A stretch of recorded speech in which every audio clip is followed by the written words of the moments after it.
Whales have hind limb bones that have no function. Just imagine whales walking around. It's true. These are the bones they're talking about right there. Just imagine the whale walking around. I'm sorry, I tried and I can't, okay? They say the whale's pelvis has no apparent function. The whale's pelvis is evidence of its evolution from four-legged land-dwelling mammals. This is simply a lie, okay? Those little bones are anchor points that special muscles attach to that allow the whales to reproduce.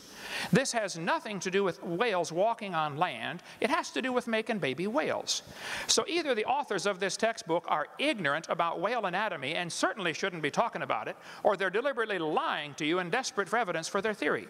So my question is very simple. Does your textbook teach the whale has a vestigial pelvis? If so, why would you use a biology book in your biology class at a famous university like this based on an author that doesn't even understand his basic anatomy of whales, and he's either lying to the students or he's ignorant? Why would you use something like that? And how could a vestigial structure be evidence for evolution when that's an example of losing, not gaining? It doesn't tell you how the whale got the legs. Oh, it's slowly losing them. Well, in the first place, it's not slowly losing them, okay? It's a lie. Secondly, even if it was, that's the opposite of evolution. How on earth can this be evidence for a theory? Yes, boys and girls, we're slowly losing things. That's how we got it all. Well, duh. So, my question is simple. Does your book teach there are vestigial structures, specifically the whale having a vestigial pelvis? If it does, why would you use a book like that in a university like this? Excuse me, sir, just a quick reminder. I'll turn your mic on in just a second. We're going to go to an intermission in one more iteration. So, yes, absolutely. Your table. We're going to go to intermission after that. The book does not teach that the whale has a vestigial pelvis. That's one of the most ignorant statements I'd ever heard. The pelvis is an absolute necessary thing for the whale. He attaches all of his muscles to it. It's one of the major things that helps him swim.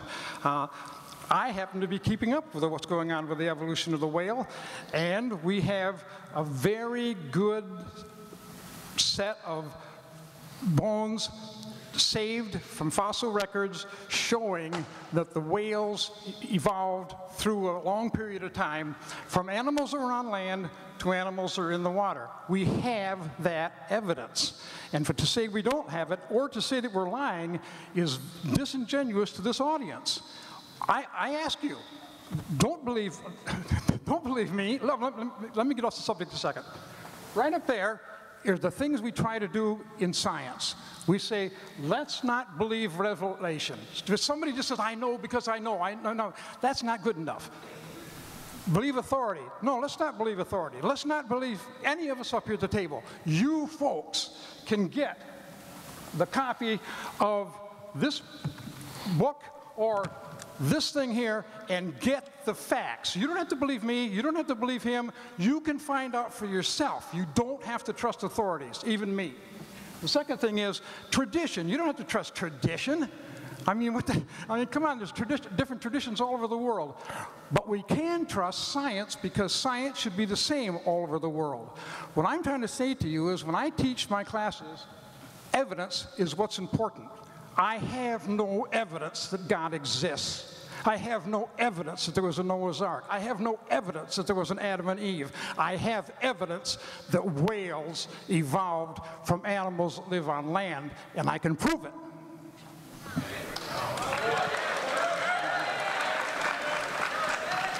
Well, I haven't had anything to say. There's a lot of talking going on, and that's unusual for me.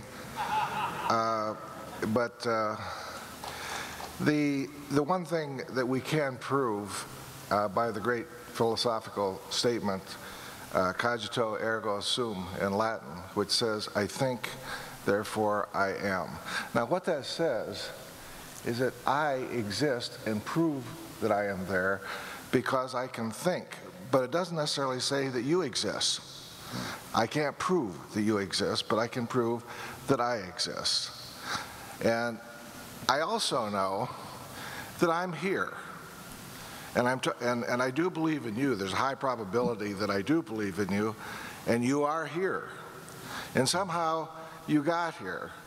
And somehow this happened probably in the last time between 10 and 20 billion years ago, probably to the record of the Earth, which was maybe 4 to 6 billion years ago.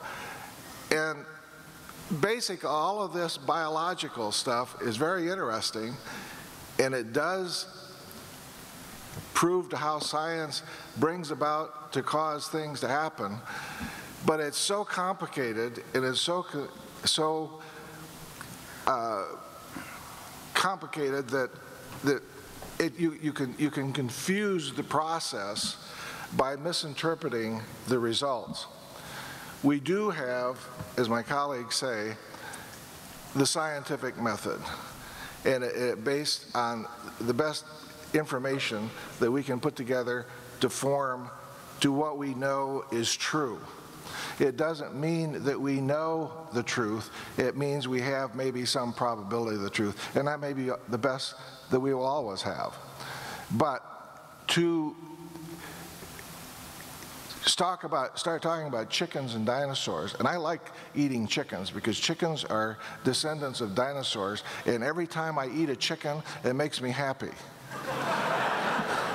Because I think a lot of them ate our ancestors a long time before that, about 160 million years ago.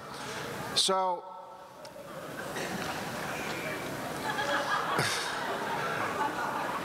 I'm going to leave with my colleagues and with the fact that we exist, we do think, and we are here, and how the record got as to how it got to be here could be debated. We do have information. We probably miss more information than we know. But I will say this, that we've got to be very careful as to how we interpret the record when we're trying to talk about something, because we are subject to ourselves to sink into confusion and to basically involve yourself into what becomes voodoo science, and that is very, very dangerous.